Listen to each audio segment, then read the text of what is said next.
तर सगळ्यात आधी आपण एका मिक्सिंग बाउलमध्ये 2 वाटी मैदा घेऊयात। मैद्याऐवजी तुम्ही गव्हाचं पीठ सुद्धा वापरू शकता।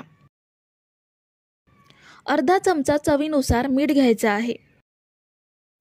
अर्धा चमचा ओवा घेऊयात आणि 2 चमचे तूप घ्यायचं आहे। तूप मी थंड वापरलंय, गरम करून घेण्याची आवश्यकता नाहीये। आता आपण हे सगळं साहित्य व्यवस्थित मिक्स करूयात।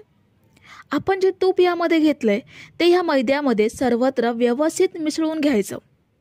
तुपामुळे वरच्या आवरणाला मस्त असा खुसखुशीतपणा येईल। तर मी तूप मैद्यामध्ये व्यवस्थित मिक्स करून घेतलं। मैद्याची अशी घट्टसर मूठ वळली जाते, म्हणजे तुपाचं परफेक्ट प्रमाण आपण मैद्यामध्ये मिक्स करून घेतलंय। आता यामध्ये आपल्याला थोडं थोडं पाणी घेऊन मैदा मळून घ्यायचा आहे। आवश्यकतेनुसार पाणी घेऊन आपण छान असं मऊसर पीठ मळून घेऊयात। तर हे बघा, मी छान असं पीठ मळून घेतलंय। यावर आता झाकण ठेवून आपण हे 20 मिनिटे मुरवून घेऊयात। पीठ मुरेपर्यंत आपण मटारचं सारण बनवून घेणार आहोत। गॅसवरती मी खोलगट पॅन ठेवलाय। यामध्ये मी 2 चमचे तेल सुद्धा घेतलंय। पाव चमचा आपल्याला हिंग घ्यायचा आहे। अर्धा चमचा जिरं घेऊयात। अर्धा चमचा बडीशेप घेतली। आता हे आपण तेलामध्ये 1 मिनिटभर फ्राय करून घेऊयात। यानंतर आपल्याला ह्यामध्ये 2 हिरव्या मिरच्या बारीक कापून ॲड करायच्या आहेत। 1 इंच आलं मी किसून घेतलंय। तुमच्याकडे आल्याची पेस्ट असेल तर ती सुद्धा तुम्ही ह्याऐवजी घेऊ शकता। हे सुद्धा आपल्याला साधारण मिनिटभर फ्राय करून घ्यायची आहे। आलं आणि मिरची फ्राय केल्यानंतर ह्यामध्ये आपण पाव चमचा हळद घेऊयात। 1 चमचा लाल मिरची पावडर घ्यायची आहे। आपण यामध्ये मिरच्या सुद्धा घेतल्यात, याचा अंदाज घेऊन तुमच्या आवडीनुसार मिरची पावडर कमी जास्त करू शकता।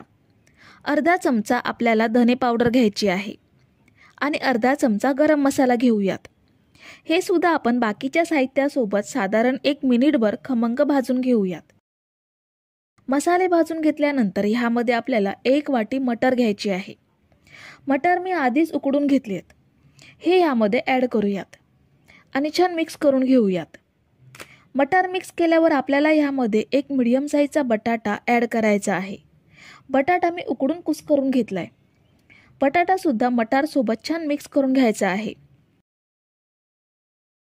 मिक्स केल्यानंतर ह्यामध्ये चवीनुसार मीठ ॲड करूयात आणि थोडीशी बारीक चिरलेली कोथिंबीर ॲड केली। पुन्हा एकदा सगळं छान एकजीव करून घ्यायचं आहे। सगळं साहित्य व्यवस्थित मिक्स केल्यावर आपल्याला हे स्मॅशरने स्मॅश करून घ्यायचं आहे। ह्या पद्धतीने पावभाजीच्या स्मॅशरने किंवा चमच्याने सुद्धा तुम्ही हे छान स्मॅश करू शकता। मटार आणि बटाटा चांगला उकडलेला आहे, त्यामुळे अगदी सहज हे स्मॅश होतं। तर हे बघा, आपण हे छान असं स्मॅश करून घेतलं। आपली मटारची भाजी तयार आहे। गॅस बंद करूयात आणि ही भाजी आपण थंड करून घेऊयात। 20 मिनिटं झाली आहेत मटारची भाजी बनवेपर्यंत पीठ सुद्धा चांगलं मुरलं गेलंय। याचे आता आपण लहान लहान गोळे बनवून घेऊयात। आपण चपातीसाठी जेवढा गोळा बनवतो त्यापेक्षा हे गोळे आपल्याला लहान बनवायचे आहेत। ह्याप्रमाणे आपण सगळ्या पिठाचे गोळे बनवून घेऊयात। तर हे बघा, मी सगळ्या पिठाचे एक समान गोळे बनवून घेतलेत। ह्यामधला एक एक गोळा घेऊन आपल्याला ह्याप्रमाणे खोलगट वाटी बनवून घ्यायची आहे। जशी आपण मोदकासाठी किंवा पुरणपोळीसाठी पारी बनवून घेतो, सेम तशीच आपल्याला पारी बनवून घ्यायची आहे। पारी बनवल्यानंतर ह्यामध्ये आपल्याला मटारची भाजी भरून घ्यायची आहे। भाजी भरून घेतल्यानंतर आपल्याला हा गोळा सर्व बाजूंनी बंद करायचा आहे। जसं आपण पुरणपोळीचं पुरण भरून घेतो त्याचप्रमाणे आपल्याला ह्यामध्ये पुरण भरून घ्यायचं आहे। सर्व बाजूंनी बंद केल्यानंतर ह्यावरचं शिल्लक पीठ काढून टाकायचं आणि हा गोळा थोडासा आपल्याला सपाट करून घ्यायचा आहे। हलक्या हाताने प्रेस करून आपण ही कचोरी बनवून घेऊयात। याच पद्धतीने आपल्याला सगळ्या कचोरी बनवून घ्यायच्या आहेत। तर ह्या बघा, मी 5 कचोरी बनवून घेतल्यात। आता ह्या कशा फ्राय करायच्या ते पाहूयात। कढईमध्ये मी तेल घेतलंय। तेल आपल्याला मीडियम गरम करून घ्यायचं आहे। कचोरी तेलात सोडल्यानंतर ह्याला हलके बुडबुडे येत आहेत, एवढंच तेल आपल्याला गरम करून घ्यायचं आहे। आता तेलात सोडल्यानंतर ह्यांना आपल्याला लगेच झारा लावायचा नाहीये। साधारण 2 ते 2.5 मिनिटांनी ह्यांना परतून घ्यायचं। महत्त्वाचं म्हणजे आपल्याला ह्या कचोरी मंद ते मध्यम आचेवरतीच तळून घ्यायच्या आहेत। जर आपण ह्या फास्ट गॅसवरती तळल्या तर त्या आतून पूर्ण कच्च्या राहतील। बाहेरून लालसर रंग तर येईल पण आतून कच्च्या राहतील। त्यामुळे आपल्याला ह्या मंद ते मध्यम आचेवरतीच तळून घ्यायच्या आहेत। तर ह्या बघा कचोरी अगदी छान लालसर रंगात तळून घेतल्यात। आता ह्यात तेल नितळून बाहेर काढून घेऊयात आणि बाकीच्या कचोरी सुद्धा आपल्याला ह्याच पद्धतीने तळून घ्यायच्या आहेत। तुम्ही जर इथेपर्यंत रेसिपी बघताय तर तुम्हाला एक विनंती आहे की व्हिडिओला एक लाईक जरूर करा।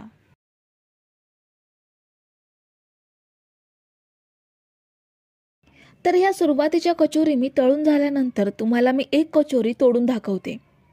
ही बघा किती छान खुसखुशीत झाली आहे ते। ह्याच्या आवरणाला लेयर्स सुद्धा भरपूर सुटले आहेत आणि खूप छान सारणाने भरलेली खमंग खुसखुशीत हिरव्यागार मटारची कचोरी आपण एकदम सोप्या पद्धतीत बनवून घेतली आहे। तुम्ही या कचोरी पार्टीसाठी किंवा संध्याकाळच्या चहा सोबत सुद्धा खाऊ शकता।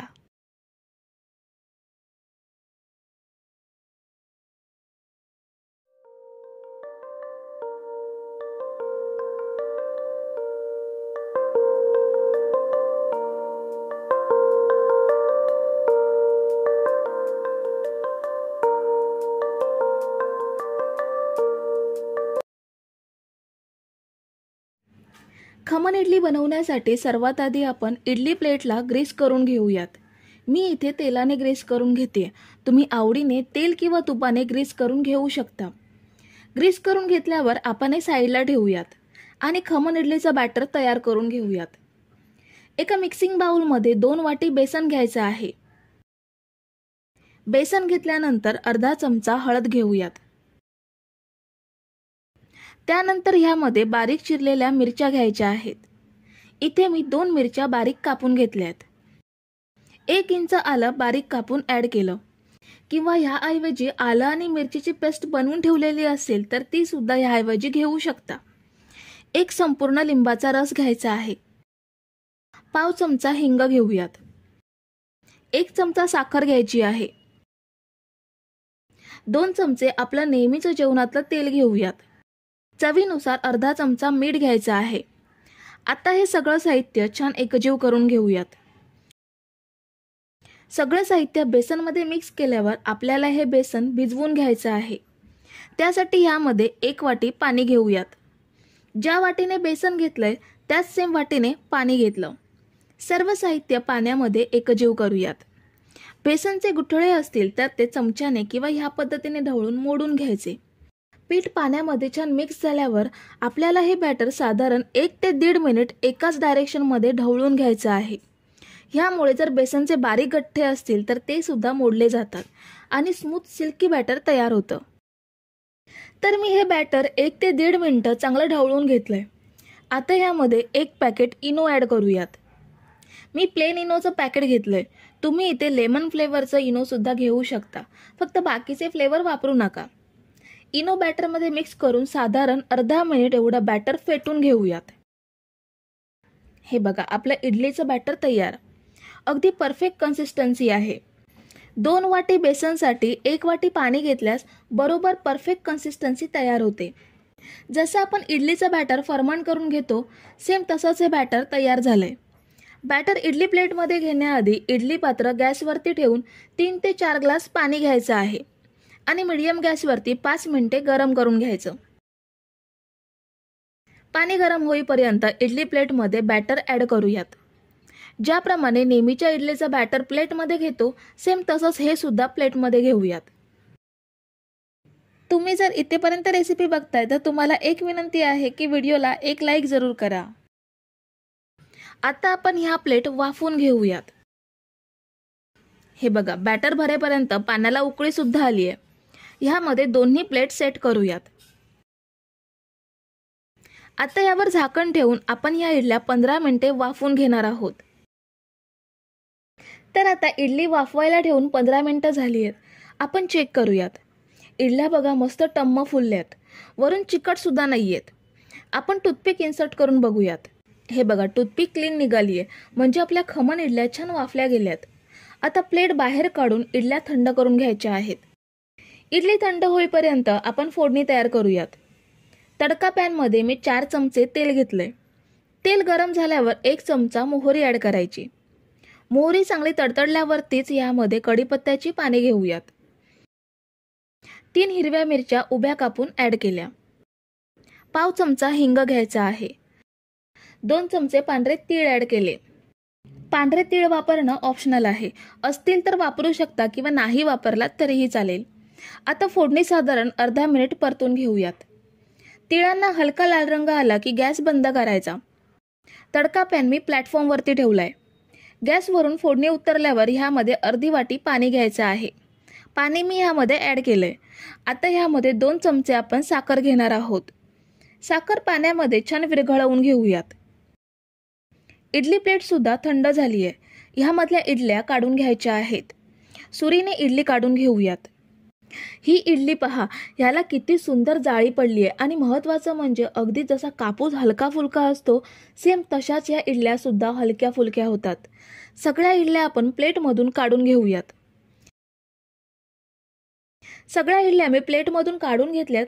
ह्या एका प्लेटमध्ये सेट करूयात. प्लेटमध्ये सेट केल्यावर ह्यावर आपल्याला फोडणीचं साखरेचं पाणी ॲड करायचं आहे. इडल्या जाळीदार झाल्यामुळे पाणी सुद्धा ह्यामध्ये सहज शोषलं जातं. तुम्ही नेहमी डाळ तांदळाच्या, रव्याच्या किंवा पोह्याच्या इडल्या बनवत असाल, पण एकदा ह्या पद्धतीने खमण इडल्या नक्की बनवून पहा. आठवड्यातून 2 वेळा हमखास बनवाल एवढ्या टेस्टी या खमण इडल्या तयार होतात. फोडणी पसरवून झाल्यावरती ह्यावर मी ओलं खोबरं पसरवते आणि कोथिंबीर सुद्धा बारीक चिरून पसरवून घेते. ही इडली तुम्ही चटणीसोबत खाऊ शकता किंवा चटणीशिवाय अशीच सुद्धा खाऊ शकता. खूप छान टेस्टी लागते. एक इडली मी तुम्हाला तोडून दाखवते. ही बघा किती छान जाळीदार बनली आहे आणि अगदी कापसासारखी मऊ लुसलुशीत झाली आहे.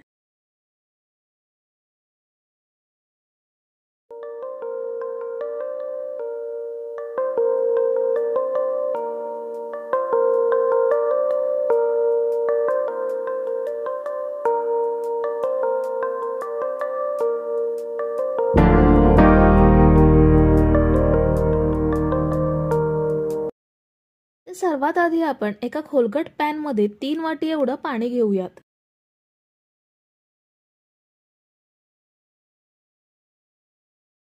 आता यामध्ये अर्धा चमचा मीठ घेऊयात आणि 1 चमचा आपला रोजचं जेवणामध्ये वापरतो ते तेल घ्यायचं आहे.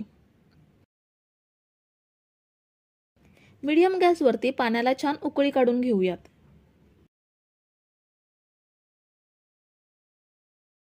साधारण 2 मिनिटातच पाण्याला छान उकळी आली आहे. आता गॅस स्लो करायचा. गॅस स्लो केल्यावर ज्या वाटीने पाणी घेतलंय त्याच वाटीने 2 वाटी रवा घ्यायचा. हा आपण साधा रवा घेतलाय. जो उपमा, शिरा बनवण्यासाठी वापरतो तोच रवा आहे. रवा पाण्यात मिक्स केल्यावर रव्याने पाणी पूर्णपणे शोषून घेतलंय.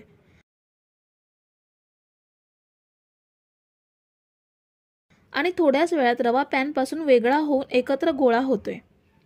आता मंद आचेवरती 2 मिनिटे आपण झाकण लावून रवा वाफवून घेऊयात.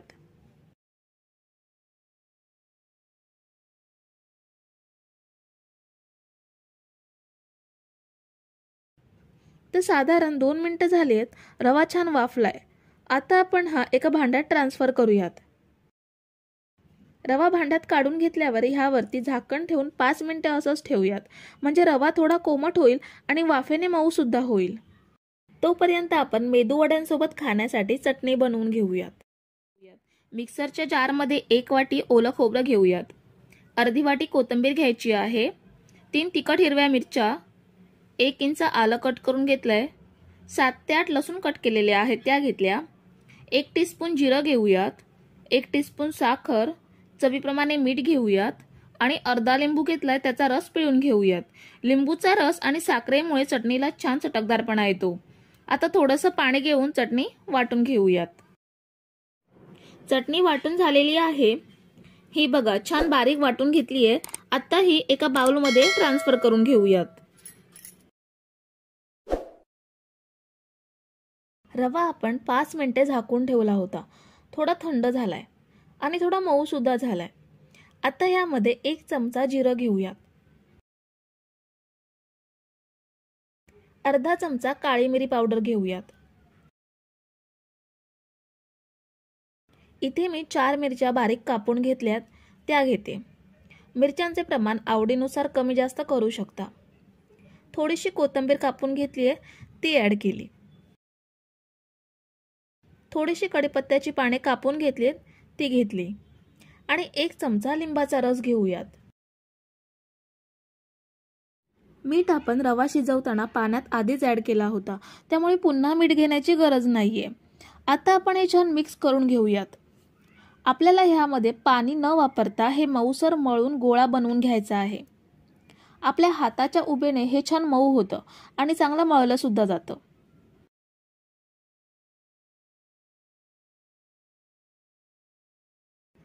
हे बघा, आपण ह्याचा छान गोळा बनवून घेतलाय. आता ह्याचे लहान लहान गोळे घेऊन ह्यांना मेदूवड्याचा आकार देऊयात.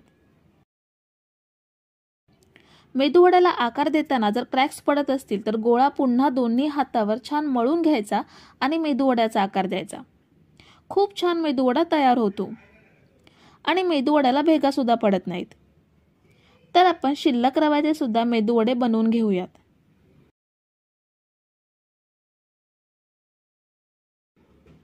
आपण थोडे मेदूवडे बनवून घेतलेत. आता आपण हे छान फ्राय करून घेऊयात. मेदूवडे फ्राय करण्यासाठी आपण इथे गॅसवर कढई ठेवली आहे. त्यामध्ये तळण्यासाठी तेल सुद्धा घेतलंय. तेल मीडियम गरम झालंय. आपण ह्यामध्ये मेदूवडे सोडूयात. मेदूवडे सोडल्यावर लक्षात येईल वड्यांना खूप जास्त बुडबुडे येत नाहीयेत, म्हणजे तेल अगदी मीडियम गरम आहे. वडे तेलात सोडल्यावर पहिली 2 मिनिटे अजिबात झारा लावायचा नाहीये आणि गॅसची फ्लेम सुद्धा मीडियम ठेवायची आहे. जर तुम्ही इथेपर्यंत रेसिपी बघताय तर व्हिडिओला एक लाईक जरूर करा. 2 मिनिटांनी आपण हे वडे परतून घेऊयात. वडे परतल्यावरती गॅसची फ्लेम वाढवायची. हाय फ्लेमवरती वडे तळायचे आहेत, कारण रवा आपण आधीच शिजवून घेतलाय. आपल्याला फक्त बाहेरचं आवरण क्रिस्पी आणि तपकिरी करून घ्यायचं आहे. त्यामुळे हाय फ्लेमवरती तळल्यावर वडे लवकर रंग बदलतील आणि जास्त वेळ तेलात राहणार नाहीत. त्यामुळे ते तेलकट सुद्धा होणार नाहीत. तर आपण साधारण 6 ते 7 मिनिटे ह्यांना छान फ्राय करून घेतलंय. मस्त सोनेरी रंग आलाय. आता आपण हे तेल निथळून काढून घेऊयात. बाकीचे वडे सोडण्याआधी गॅसची फ्लेम स्लो करायची आणि मेदूवडे परतल्यावरती हाय फ्लेमवरती फ्राय करून घ्यायचे. आपण सगळे मेदूवडे फ्राय करून घेतलेत. अगदी झटपट मनात येईल तेव्हा कुरकुरीत मेदूवडे बनवू शकता. आणि 2 वाटी रव्यामध्ये मी एकूण 15 मेदूवडे बनवून घेतलेत. खूप मस्त हलके फुलके कुरकुरीत आतून जाळीदार मस्त असे मेदूवडे तयार झालेत.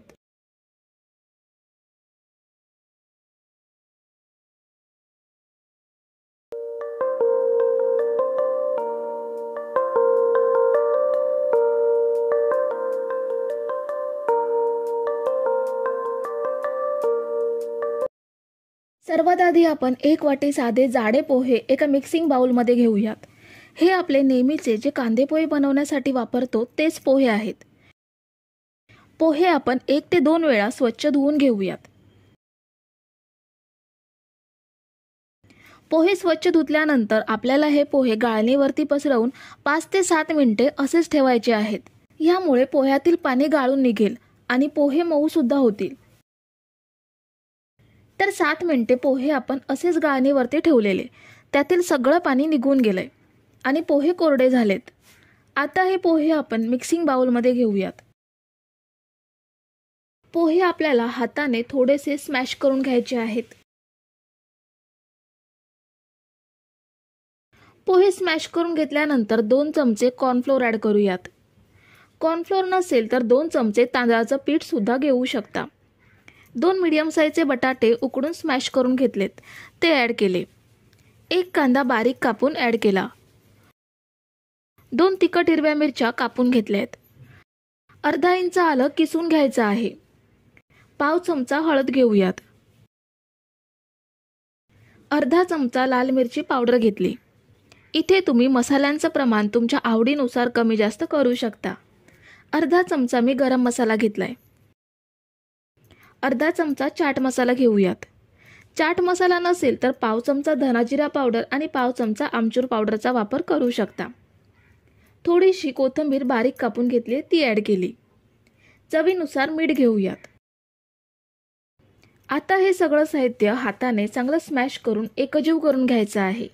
जसं आपण चपातीसाठी पिठाचा मोठा गोळा बनवून घेतो तसंच हे साहित्य मिक्स करून गोळा बनवून घेऊयात। तर हे बघा, मी सगळं साहित्य मिक्स करून असा गोळा तयार करून घेतलाय। आता याचे आपण लहान लहान गोळे करून यांना टिक्की सारखा आकार द्यायचा आहे। चपातीच्या गोळ्यापेक्षा थोडा लहान गोळा घ्यायचा आणि त्याला ह्याप्रमाणे फ्लॅट करून टिक्की सारखा आकार द्यायचा। सगळ्या मिश्रणाचे असेच लहान लहान गोळे बनवून घेऊयात। तर हे बघा, मी सगळ्या मिश्रणाचे लहान लहान गोळे बनवून घेतलेत। एका मिक्सिंग बाउलमध्ये आपल्याला 2 चमचे कॉर्नफ्लोअर घ्यायचा आहे। इथे सुद्धा तुम्ही कॉर्नफ्लोअर ऐवजी तांदळाच्या पिठाचा वापर करू शकता। 1 चमचा मैदा घेऊयात आणि अर्धी वाटी आपल्याला पाणी घ्यायचं आहे। आता हे पाण्यामध्ये सगळं छान एकजीव करूयात।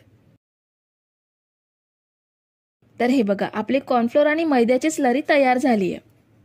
आता यामध्ये बनवलेल्या टिक्की बुडवून घेऊयात। एक एक टिक्की स्लरीमध्ये बुडवून घ्यायची आणि त्यानंतर ब्रेड क्रम्स मध्ये घोळवून घ्यायची। ब्रेड क्रम्स ऐवजी रवा सुद्धा वापरू शकता। रवा भाजून वगैरे घ्यायचा नाहीये, कच्चाच घ्यायचा आणि टिक्की रव्यामध्ये घोळवून घ्यायच्या। स्लरीमध्ये टिक्की बुडवून घेतल्यामुळे ब्रेड क्रम्स टिक्कीला चांगले चिकटतात। ब्रेड क्रम्स तुम्ही घरी सुद्धा बनवू शकता। ब्रेड तव्यावरती गरम करून घ्यायचे, कडक झाले की थोडे थंड करून मिक्सरला फिरवून बारीक ह्याप्रमाणे क्रम्स करून घ्यायचा। सगळ्या टिक्की आपण ह्याप्रमाणे करून घेऊयात। तर हे बघा, मी काही टिक्की तयार करून घेतल्यात। आता ह्या कशा फ्राय करायच्या ते पाहूयात। आपल्याला ह्या टिक्की भरपूर तेलात डीप फ्राय करून घ्यायच्या नाहीयेत, तर कमी तेलामध्ये आपण या शॅलो फ्राय करून घेणार आहोत।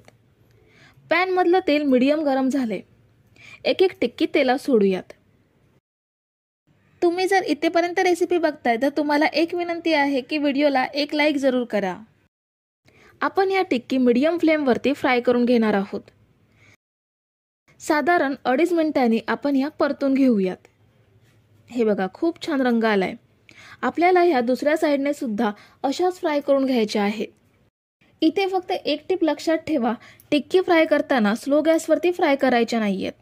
स्लो गॅसवरती फ्राय केल्यावर तेलकट होण्याची शक्यता असते, त्यामुळे मीडियम फ्लेम वरती आपण या टिक्की फ्राय करून घेऊयात। तर आपण या पोहा टिक्की दोन्ही साइडने मस्त सोनेरी रंगात फ्राय करून घेतल्यात। आता यात तेल नितळून काढून घेऊयात आणि शिल्लक पोहा टिक्की सुद्धा अशाच फ्राय करून घ्यायच्या आहेत। तर आपण इथे सगळ्या पोहा टिक्की फ्राय करून घेतल्यात। ह्यांना तुम्ही पोहा टिक्की म्हणा किंवा पोहा कटलेट सुद्धा म्हणू शकता। बाहेरून कुरकुरीत आणि आतून मस्त सॉफ्ट असे हे पोहा कटलेट तयार होतात। संध्याकाळी चहासोबत खाण्यासाठी किंवा पार्टीसाठी स्नॅक्स म्हणून एकदम परफेक्ट असा पदार्थ आहे।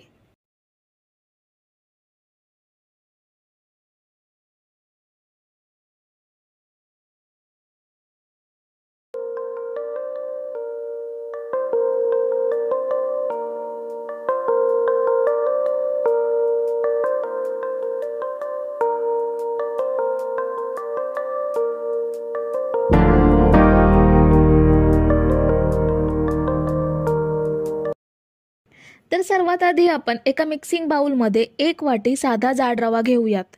आपण शिरा किंवा उपमा बनवण्यासाठी जो रवा वापरतो तोच रवा घेतलाय। बारीक रव्याचा सुद्धा तुम्ही वापर करू शकता। आता यामध्ये आपल्याला अर्धी वाटी दही घ्यायचा आहे। दही जास्त आंबट घ्यायचं नाहीये, फ्रेश दहीचाच आपण इथे वापर करणार आहोत। अर्धा चमचा चवीनुसार मीठ घेऊयात आणि 2 चमचे आपल्याला तेल घ्यायचं आहे। फोडणीसाठी आपण जे तेल वापरतो तेच आहे। तेलामुळे नाश्ता खाताना सुका सुका लागणार नाही। मॉइश्चरसाठी आपण 2 चमचे तेल वापरलं। आता हे सगळं साहित्य छान मिक्स करूयात। तर आपण सगळं साहित्य मिक्स केलंय। मिक्स केल्यानंतर अर्धी वाटी पाणी यामध्ये ॲड करूयात। ज्या वाटीने आपण रवा आणि दही घेतलं त्याच सेम वाटीने आपण अर्धी वाटी पाणी घेतलं। आता पाणी यामध्ये मिक्स करून घ्यायचं आहे। तर सगळं साहित्य आपण छान असं एकजीव करून घेतलंय, पण रवा आपल्याला भिजवून घ्यायचा आहे. त्यासाठी यावर झाकण ठेवून 10 मिनिटे रवा छान भिजवून घेऊयात. रवा भिजेपर्यंत आपल्याला वाट्यांना तेल लावून ठेवायचं आहे. इथे मी लहान आकाराच्या 4 वाट्या घेतल्यात. वाट्या लहान आकाराच्याच घ्यायच्या, जास्त मोठ्या घेऊ नका, कारण रव्याचं बॅटर सगळ्या वाट्यांना पुरलं पाहिजे. आता आपण एका मिक्सिंग बाउलमध्ये एक मीडियम साईजचा बटाटा उकडून कुस्करून घेतला. यामध्ये मी बारीक कापून घेतलेला कांदा ॲड करते. अर्धा कांदाच मी इथे कापून घेतलाय. अर्धा गाजर साल काढून किसून ॲड केला. अर्धी वाटी मटर घेतलेत. मटर मी कच्चेच घेते, वाफवून घ्यायची गरज नाहीये. 2 हिरव्या मिरच्या बारीक कापून घेतल्या. पाव चमचा हळद घेऊयात. अर्धा चमचा लाल मिरची पावडर घेतली.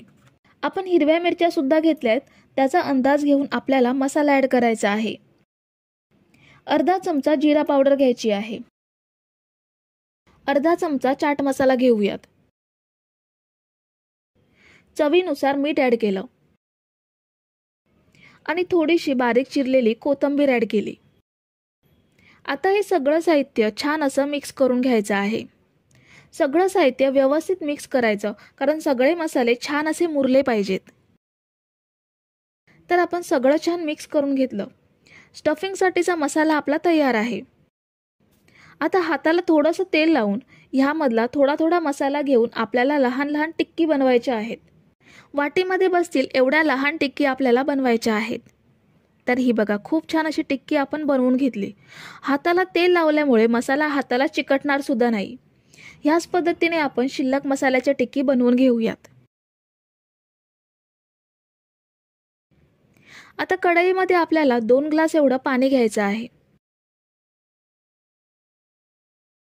आणि त्यावर झाळी ठेवूयात. आता झाकण ठेवून आपल्याला हे पाणी उकळून घ्यायचं आहे.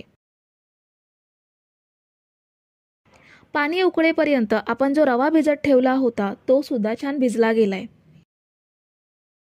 त्यामध्ये थोडीशी बारीक चिरलेली कोथिंबीर ॲड करायची आणि रव्यामध्ये छान मिक्स करून घेऊयात.